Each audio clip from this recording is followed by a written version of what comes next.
Apa yang dicadangkan oleh mereka ialah ini bukan tanah Melayu, tapi tanah berbagai bangsa. Mana ada dalam perlembagaan tak disebut tentang ini adalah tanah berbilang bangsa. Yang disebut hanyalah ini tanah Melayu. Dan agama rasminya ialah agama Islam.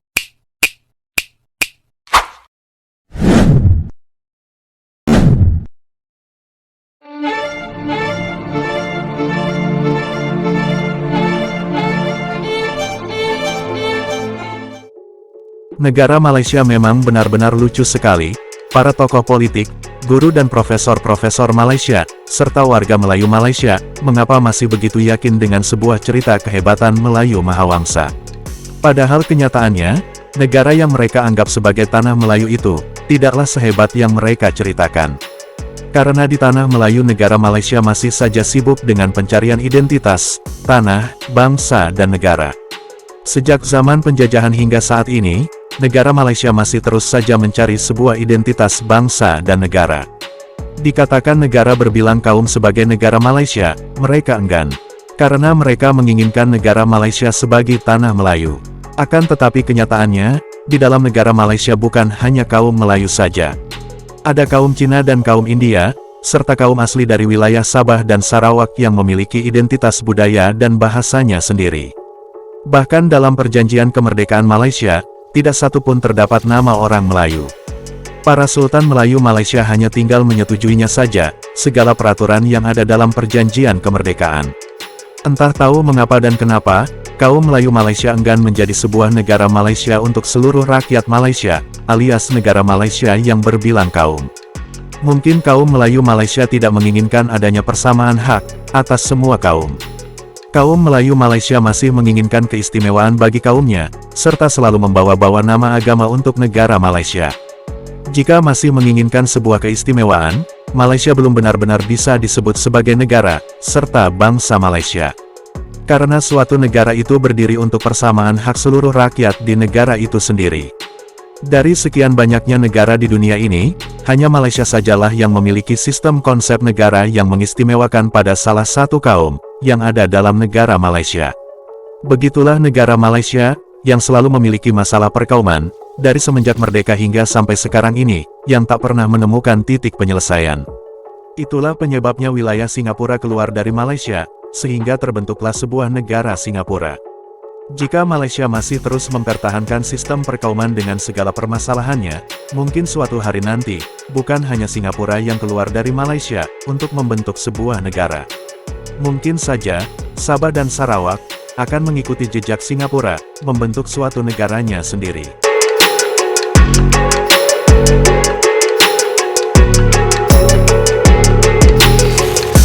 Sesiapa sahaja yang mahu mengubah identiti negara ini berteraskan Melayu dan Islam dianggap sebagai penjajah.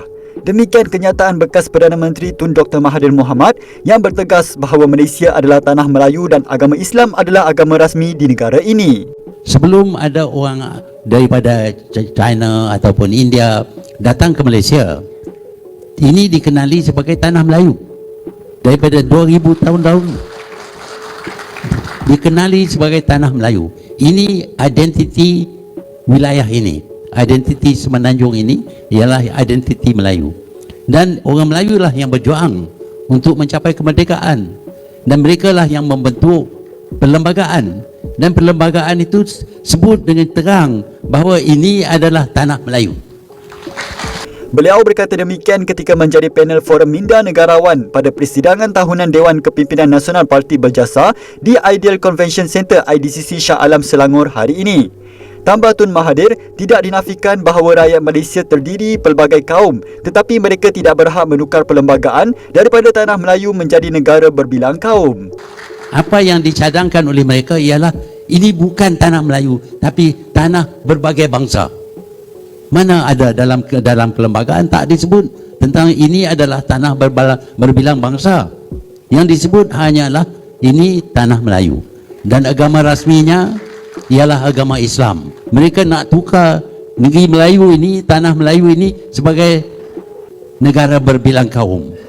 Jadi nak tukar identiti kita daripada identiti Melayu kepada identiti berbagai kaum. Ini bermakna mereka sudah menjajah kita. Mereka sudah ambil negara kita dan dijadikan negara mereka. Bukan melalui perang, melalui pertukaran tafsiran siapa yang menjadi identiti negara kita. Sebab itu saya tak bersetuju sama sekali.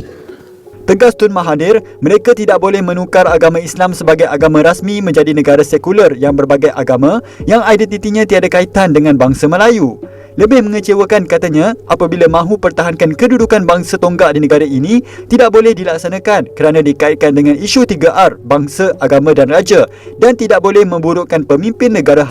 Betul, kita merdeka, tetapi bukan sepenuhnya.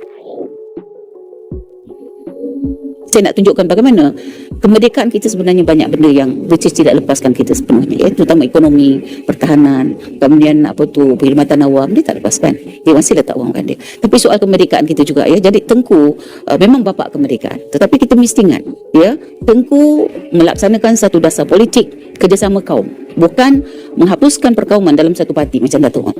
Tapi British dan rakyat Malaysia setuju dengan cara itu, termasuk juga Raja-Raja Melayu kita setuju dengan cara itu, dan akhirnya kita mewarisi satu perasaan perkauman sampai hari ini.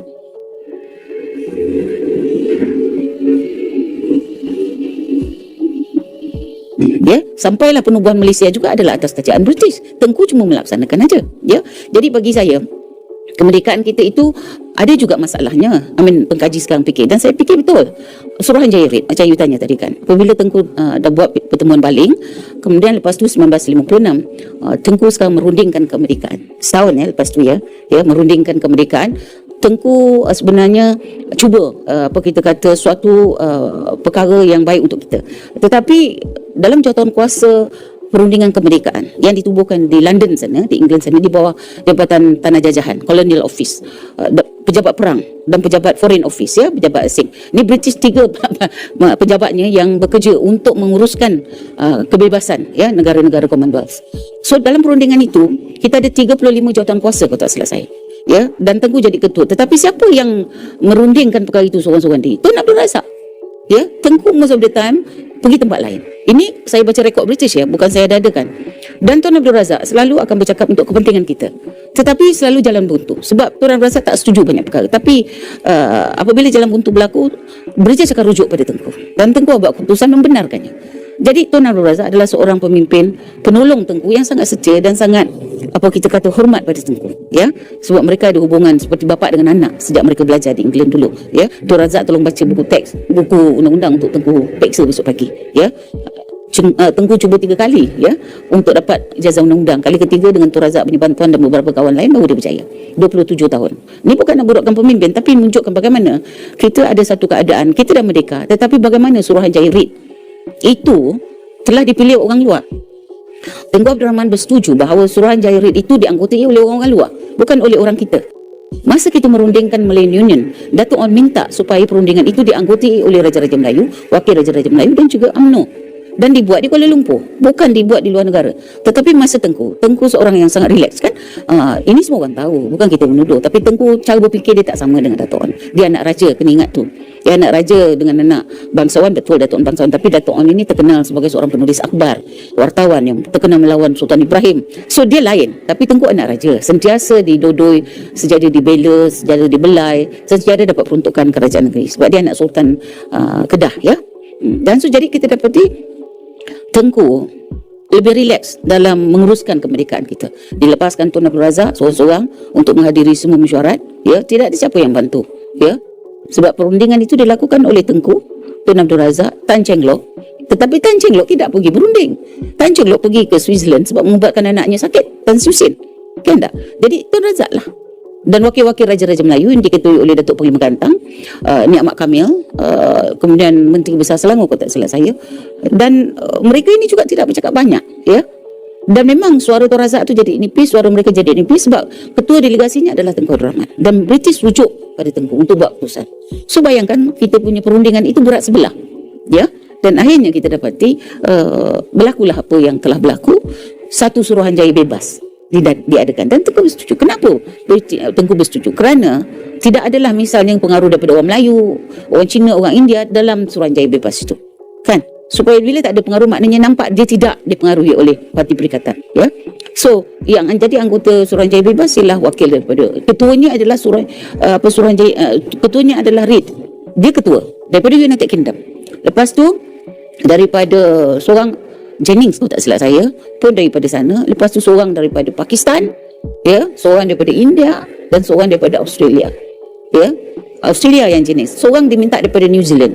New Zealand yang tak nak datang sebab dia kata ini bukan soal dia.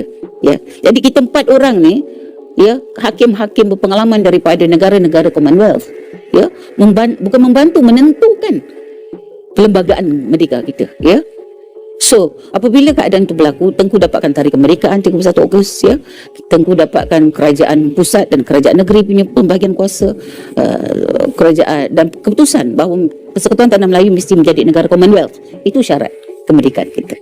Maknanya kita tak boleh lepas daripada cengkaman British. Sekarang ni tak terasa dah. Tapi ini kita bercakap tahun 57, ya. Ya.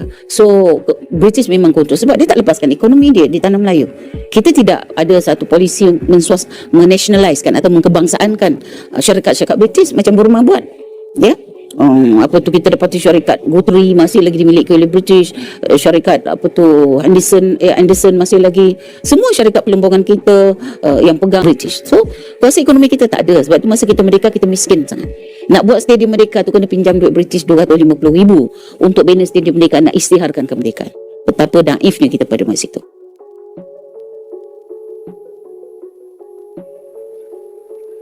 Merdeka! Merdeka! Merdeka! Merdeka!